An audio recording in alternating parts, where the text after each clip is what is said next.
প্রিয় বাংলাদেশবাসী, আসসালামু আলাইকুম।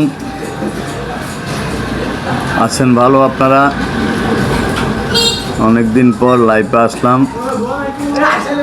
আপনারা জানেন স্বৈরাচার আওয়ামী লীগ এই 18 বছর যে রাজনীতি করেছেন, টাকার পাওয়ার বানিয়েছেন রাস্তার নামে, ব্রিজের নামে, এবং কাবি কিয়ার সব তারা আত্মসাৎ করে বিদেশ গাড়ি বাড়ি করেছেন আপনারা জানেন। এবং এই বাংলাদেশের সাধারণ মানুষের টাকা পয়সা হাতিয়ে নিয়ে বিদেশ বাড়ি গাড়ি করছেন। এখন বাংলাদেশের ছাত্র সাধারণ মানুষ আন্দোলন করে বাংলাদেশ থেকে পালিয়ে গেছেন।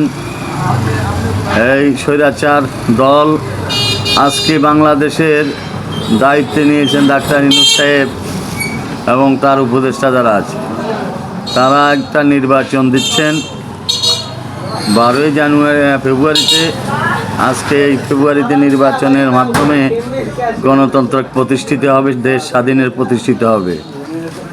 এবং আমরা চাই বাংলাদেশের তারেক জিয়ার মাধ্যমে বাংলাদেশ দুর্নীতিমুক্ত এবং বাংলাদেশের সন্ত্রাসী এবং এই সন্ত্রাসবাদীদেরকে শায়েস্তা করে বিচারের আওতায় নেবেন। এবং যারা সরকারি অফিসার, যারা বিভিন্ন ইউনো ডিসিএফসি যারা আছেন, তারা যে দুর্নীতি করে, বিশাল দুর্নীতি করে, তাদের দুর্নীতির বিচার করবেন। এবং তারা আজকে সরকারি বেতন খেয়ে বাংলাদেশের যে কাজ কামগুলো হচ্ছে এদের ব্যাপক টাকা খেয়ে তারা কারচুরি করে, এবং এই যারা টাকা দিতে পারে তাদেরকে কাজ কাম দেয় ঠিকাদার, এবং তাদেরকে দিয়ে তারা দুর্নীতি করছে। এই দুর্নীতি বন্ধ করতে হবে।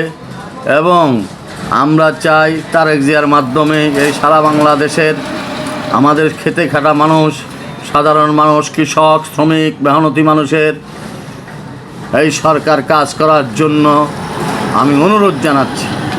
এবং কোনো নেতা বেতার এই যে নেতা করে পাইলে আজকে কোটি কোটি টাকা বানিয়ে দেন, সাধারণ মানুষের রিজিক থেকে বঞ্চিত। আজকে সাধারণ মানুষ কষ্ট করে আপনাদেরকে ভোট দেয়, এই সাধারণ মানুষের কোনো খোঁজ খবর নাই সরকারের। কিন্তু দেখা গেল আজকে বড় বড় লিডাররা ঠিকাদারি এনে টাকা কোটি কোটি টাকা বানিয়ে নিয়ে তাদের সপরিবার সব বিদেশ থাকে এবং বিভিন্ন লাইনে ঢাকাতে বিলাসীন বাড়ি করে। আজকে গ্রামের যে বদলা দিয়া খায়, যারা কৃষিকাজ করে তারা কিছুই পায় না। এইটা পাওয়ার ব্যবস্থা করবেন। আমি তারেক জিয়ার কাছে আমার অনুরোধ রইল। এবং আপনারা জানেন